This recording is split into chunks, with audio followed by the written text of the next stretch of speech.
Praise the Lord, shalom, hallelujah. Jesus loves us so much. ఈ రోజు నేను Satan గురించి చెప్పాలనుకుంటున్నానండి. ఒక క్రమంగా ఎదిగే బిడ్డను, ఒక ఆర్డర్లో ఉన్న వ్యక్తిని ఒక డిజార్డర్ చేయడానికి వస్తాడండి సేటన్ గాడు. ఇక్కడ చూస్తున్నాడు కదా, అపవాది, the creator of the disorder. ఇక్కడ ఒక యవ్వనస్తుని చూస్తున్నారు కదా. మార్నింగ్ లేచిన వెంటనే పరిశుద్ధ గ్రంథాన్ని ఓపెన్ చేసి చదవడం జరుగుతుంది. కానీ దేవుని బిడ్డలమైన మన మీదకే సైటన్ రావడం జరుగుతుందండి. మరి ఎందుకు వస్తాడు అంటే మిమ్మల్ని డిస్టర్బ్ చేయడానికి. మీరు ఏదైతే పాస్ట్లో చేసి ఉంటారో ప్రతి మిస్టేక్ని ఎత్తి పట్టుకుంటాడండి.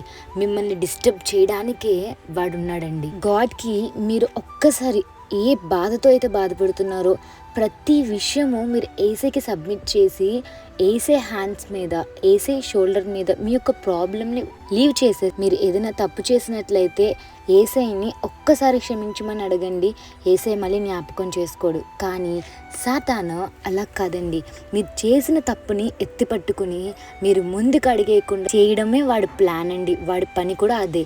మీరు ఆ క్షణంలో ఏం చేస్తారంటే, మీరు డిసప్పాయింట్ అవ్వకుండా ఆ క్షణంలో దేవుని యొక్క పాటలు కానీ, లేదా మీకు ఇష్టమైన దైవజనులు చెప్పే వాక్యం కానీ విన్నట్లు అయితే వెంటనే మీకు రిలీఫ్ రావడం జరుగుతుందండి.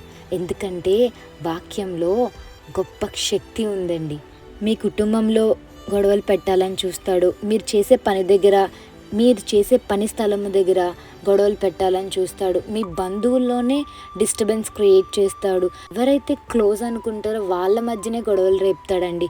మీ సంఘంలో గొడవలు రేపుతాడు. మీ ప్రాంతంలో గొడవలు రేపుతాడండి. అల్లరి రేపేవాడే అపవాది అండి. మరి ఆ క్షణంలో మీరు చేయాల్సింది ఏంటి అంటే, చర్చ్కి వెళ్ళి ప్రేయర్ చేయండి, లేదా ఇంట్లోనే ఉండి దేవునికి మొరపెట్టండి ప్రార్థన ద్వారా, లేదా మీకు ఇష్టమైన దైవజనుల వాక్యాన్ని పెట్టుకుని వినండి, లేదా యేసయ్య యొక్క పాటలు వినండి. ఈ 4 పాయింట్స్లో ఏది చేసినా వెంటనే అపవాది మీ దగ్గర నుంచి వెళ్ళిపోతాడండి. ఎఫెసియన్స్ 4:27 ఉంటుంది. ఆ వాక్యం ఎంత బాగుంటుందంటే, అపవాదికి చోటు ఇవ్వద్దు. ఎప్పుడైతే మీరు ఒక్కసారి అపవాది పెట్టిన తలంపును ఆలోచిస్తారో ఇంకా మీరు ముందుకు వెళ్ళలేరండి. అదే ఆలోచనలో ఉండిపోతారు. మీరు చేయాలనుకున్న గాడ్స్ వర్క్ కూడా చేయలేరు. అందుకని మీరు అపవాదికి చోటు ఇవ్వద్దు, ఏసయ్యకే చోటు ఇవ్వండి. ఏసయ్య వాక్యపు మాటలు మన జీవితానికి ఒక మార్గం చూపిస్తుందండి. బలహీనమైన మిమ్మల్ని శక్తితో నింపేది ఏసయ్య వాక్యం అండి. ఏసయ్య వాక్యంలో జీవం ఉందండి. ఎవరు విడిపించలేని పాప సంఖ్యల నుండి నిన్ను అందరినీ విడిపించేది ఏసయ్య యొక్క వాక్యం అండి. అందుకే ఏసయ్య యొక్క వాక్యం అంటే పరిశుద్ధమైనదండి. మీరు ఈ లోకంలో ఎలా జీవించాలో, ఎలా ప్రవర్తించాలో పరిశుద్ధ గ్రంథములో ఉన్న వాగ్దానాలే మీకు బోధిస్తాయండి. అందుకే మీరు వాక్యాల్ని ఎక్కువ వినండి. అపవాదికి చోటు ఇవ్వద్దండి, ఏసైకి చోటు ఇవ్వండి. ఏసైతో సమయాన్ని గడపండి. Have a blessed day in Christ Jesus. Jesus loves us so much. Amen.